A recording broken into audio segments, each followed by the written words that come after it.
Assalamualaikum warahmatullahi wabarakatuh. Halo teman-teman, perkenalkan nama saya Novita Kurniastuti dengan nomor induk mahasiswa 222221003 dari jurusan Pendidikan Bahasa Indonesia Fakultas Ilmu Keguruan dan Ilmu Pendidikan Universitas Sultan Ageng Tirtayasa. Dalam video kali ini, saya akan mempresentasikan hasil seminar proposal saya yang berjudul Pemerolehan Kosakata pada Anak Tunagrahita kelas 2 SD di Sekolah Kebutuhan Khusus Negeri 1 Cilegon dengan kajian psikolinguistik.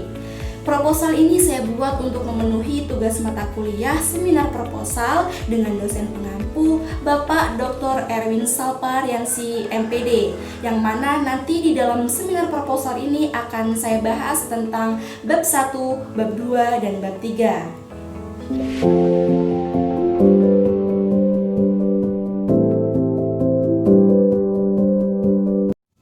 Kita masuk ke dalam bab 1, yang mana latar belakang dalam penelitian ini adalah bahasa setiap orang berkembang secara bertahap sesuai dengan lingkungannya. Ini dimulai dengan penguasaan bunyi, prabahasa, lalu diikuti oleh pembentukan kata, satu kata, kalimat dua kata, kalimat sederhana, kalimat kompleks, dan kalimat lebih kompleks. Dikutip dari buku Rosidin tahun 2019. Jadi, bahasa adalah kodrati yang dirancang secara ilmiah yang sangat penting untuk komunikasi manusia. Oleh karena itu, pengembangan kemampuan berbahasa sebanding dengan pengembangan tingkah laku lainnya yang disesuaikan dengan perkembangan biologis, perkembangan motoris, dan neurologis seseorang. Pemerolehan bahasa atau akuisisi bahasa adalah proses yang berlangsung di dalam otak kanak-kanak ketika dia memperoleh bahasa pertamanya atau bahasa ibunya. Pemerolehan bahasa ini biasanya dibedakan dengan pembelajaran bahasa. Pembelajaran berbahasa itu berkaitan dengan proses-proses yang terjadi pada waktu seseorang atau anak-anak itu mempelajari bahasa kedua setelah dia memperoleh bahasa pertamanya. Lalu latar belakang selanjutnya, perlu kita ketahui bahwa bidang studi psikolinguistik ini sangat penting dijadikan penelitian karena mempelajari bagaimana orang belajar berbahasa dan bagaimana orang mengucapkan kata-kata yang mereka dengar saat berkomunikasi itu. Nah, didasarkan pada pengertian tersebut, dapat disimpulkan bahwa proses memproduksi sebuah kalimat juga melibatkan proses psikologis di dalam diri manusia itu sendiri. Nah, jadi dengan adanya penelitian ini, peneliti itu menyadari bahwa pemerolehan bahasa pada anak tunagrahita ini sangat penting. Mengapa? Karena selama ini banyak peneliti yang membahas presentasi ke dalam artikulasinya saja, fonemnya saja, bahkan kemampuan menyimaknya saja. Penulis ini berharap penelitian ini akan membantu masyarakat memahami ujaran pada anak tunagrahita melalui transkrip yang disusun oleh penulis tentang kesulitan yang dihadapi pada anak tunagrahita dalam menyampaikan ujarannya saat mereka mencoba berkomunikasi di lingkungannya. Nah, alasan saya memilih objek ini adalah karena meskipun anak tunagrahita itu memiliki IQ di bawah rata-rata anak normal, akan tetapi anak tunagrahita ini masih dapat diajari dan dimengerti maksud dan tujuannya yang disampaikan oleh guru ataupun pengajar di sekolah.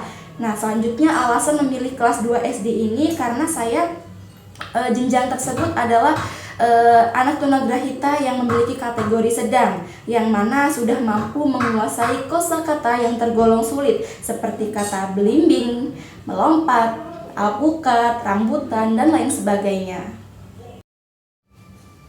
Berdasarkan dari latar belakang masalah yang telah diuraikan tadi, maka pertanyaan penelitiannya adalah sebagai berikut. 1.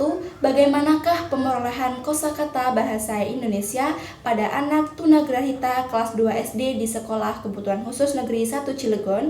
Kedua, jenis kata apa sajakah yang diperoleh anak tunagrahita kelas 2 SD di Sekolah Kebutuhan Khusus Negeri 1 Kota Cilegon? Tujuan penelitian ini yang pertama yaitu untuk mengetahui dan mendeskripsikan pemerolehan kosakata bahasa Indonesia pada anak tunagrahita kelas 2 SD di Sekolah Kebutuhan Khusus Negeri 1 Cilegon. Nah, yang kedua, mendeskripsikan jenis kata yang diperoleh anak tunagrahita kelas 2 SD di Sekolah Kebutuhan Khusus Negeri 1 Kota Cilegon. Terdapat dua manfaat pada penelitian ini. Yang pertama yaitu manfaat teoritis untuk mengetahui pengetahuan mengenai bahasa, khususnya pada kajian psikolinguistik tentang pemerolehan kosakata pada anak yang memiliki gangguan berbahasa, dapat dijadikan sebagai bahan bacaan atau penelitian sehingga menambah pengetahuan tentang anak berkebutuhan khusus, terutama pada anak tunagrahita. Yang kedua, manfaat praktis bagi peneliti.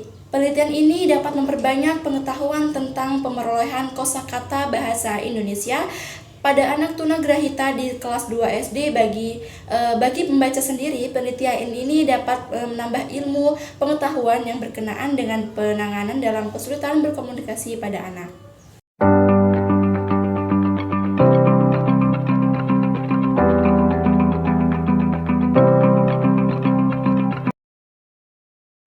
Terdapat 4 teori yang dipakai dalam penelitian ini. Di antaranya adalah psikolinguistik, pemerolehan bahasa, fonologi, serta tunagrahita. Nah, pertama, psikolinguistik.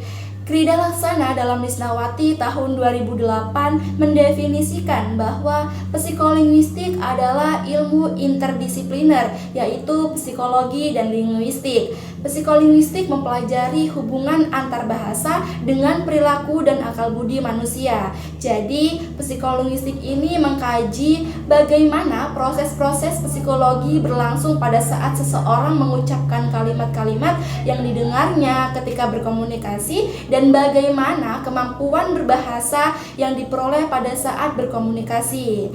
Perlu kita ketahui bahwa psikolinguistik ini meliputi proses kognitif yang bisa menghasilkan kalimat yang mempunyai arti dan benar secara tata bahasa dari perbendaharaan kata dan struktur kata bahasa.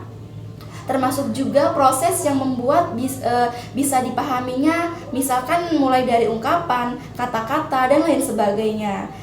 Lalu teori yang kedua yaitu pemerolehan bahasa. Di dalam pemerolehan bahasa ini terbagi atas 3. Yang pertama yaitu pandangan nativisme, yang kedua pandangan behaviorisme, dan ketiga pandangan kognitivisme. Nah, selanjutnya dalam bidang fonologi. Nah, perlu kita ketahui teman-teman bahwa fonologi merupakan cabang linguistik yang mengkaji sistem bunyi sebagai bahasa. Nah, dikutip dari Kristal tahun 2008 halaman 365. Jadi, fonologi adalah suatu ilmu yang mengkaji bunyi-bunyi bahasa, baik bunyi bahasa itu kelak berfungsi dalam suatu ujaran ataupun bunyi-bunyi bahasa secara umum.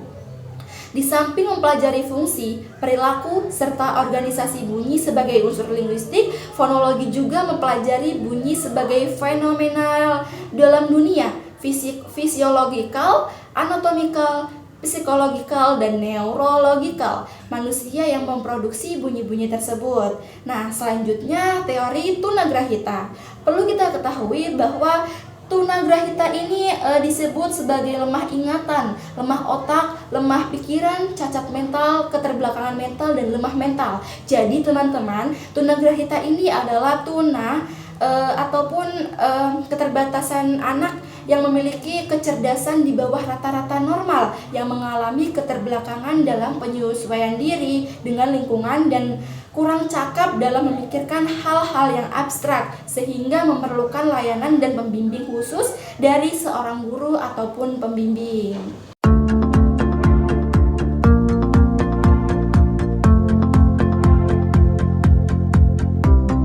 Kita masuk ke dalam bab 3, yaitu metodologi penelitian. Tempat dan waktu penelitian. Tempat penelitian ini dilaksanakan di Sekolah Kebutuhan Khusus Negeri 1 Cilegon, Jalan Elang Perumnas BCK Blok E RT 004 RW 009 Cibeber, Kecamatan Cibeber, Kota Cilegon, Provinsi Banten. Pada penelitian ini, peneliti melibatkan siswa-siswi tunagrahita kelas 2 SD pada Sekolah Kebutuhan Khusus Negeri 1 Cilegon. Adapun waktu penelitian ini dilaksanakan mulai dari 20 Juni tahun 2024 sampai dengan selesai. Data penelitian ini diambil pada semester genap tahun pelajaran 2024 sampai 2025. Pada penelitian ini, saya menggunakan metode deskriptif kualitatif.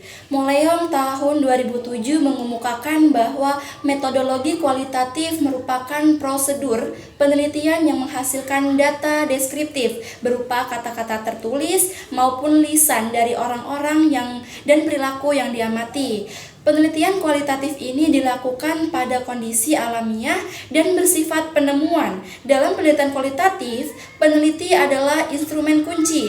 Oleh karena itu, peneliti harus memiliki bekal teori dan wawasan yang luas, jadi bisa bertanya, menganalisis, dan mengkonstruksi objek yang diteliti menjadi lebih jelas. Selanjutnya ada teknik pengumpulan data. Teknik yang digunakan dalam peneliti ini untuk mengumpulkan data yaitu teknik wawancara, teknik rekam, dan juga teknik catat. Jadi teknik wawancara itu adalah suatu cara sistematis untuk memperoleh suatu informasi atau data dalam bentuk pernyataan lisan dari seseorang ataupun sekelompok orang yang disebut responden dan informan. Lalu teknik rekam. Nah, perlu kita ketahui bahwa teknik rekam ini adalah cara yang digunakan peneliti untuk merekam data dalam bentuk audio ataupun visual. Nah, kemudian data tersebut dapat berupa percakapan, perilaku, proses, serta dokumentasi. Selanjutnya teknik catat. Dalam teknik catat ini adalah salah satu metode pengumpulan data dengan cara mencatat poin-poin penting dari sumber data, misalkan dari wawancara dan sesuai observasi di lapangan. Nah, kemudian teknik analisis data. Jadi, teknik analisis data dalam penelitian ini adalah deskriptif, yang mana teknik tersebut peneliti akan menjabarkan data yang sudah didapat setelah proses observasi di lapangan. Dengan penjabaran tersebut, lalu data pun akan diteliti oleh peneliti dengan teori dan kajian yang telah ditentukan oleh peneliti. Nah, adapun data tersebut nantinya akan berbentuk kosakata yang diperoleh berdasarkan jenis kata yang diuraikan sesuai bunyi vokal dan konsonannya, serta prefiks atau awalan kata yang dihasilkan oleh anak tunagrahita.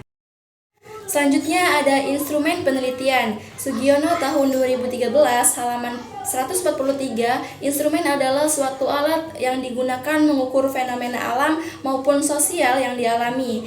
Instrumen merupakan suatu yang digunakan untuk menjaring data penelitian karena itu penting. Di dalam instrumen juga berfungsi sebagai sarana untuk mengumpulkan data yang banyak dalam menentukan keberhasilan penelitian. Adapun pedoman dokumentasi dilakukan terhadap pemerolehan kosakata bahasa Indonesia pada anak tunagrahita kelas 2 SD di Sekolah Kebutuhan Khusus Negeri 1 Cilegon dengan kajian psikolinguistik, memahami kosakata yang diperoleh, kemudian mencatat dan mendeskripsikannya. Lalu sumber data yang dipilih peneliti ialah kosakata yang diucapkan oleh anak tunagrahita di Sekolah Kebutuhan Khusus Negeri 1 Cilegon. Data penelitian terbagi atas dua, yaitu jenis data primer dan jenis data sekunder. Data yang diperoleh peneliti adalah data primer, artinya sumber data primer ini merupakan sumber data yang langsung memberikan data kepada peneliti. Data tersebut berupa tuturan, yakni kosakata yang diucapkannya belum sempurna. Lalu, dalam data sekunder, peneliti menggunakan beberapa dokumen yang relevan berupa skripsi, jurnal, serta artikel.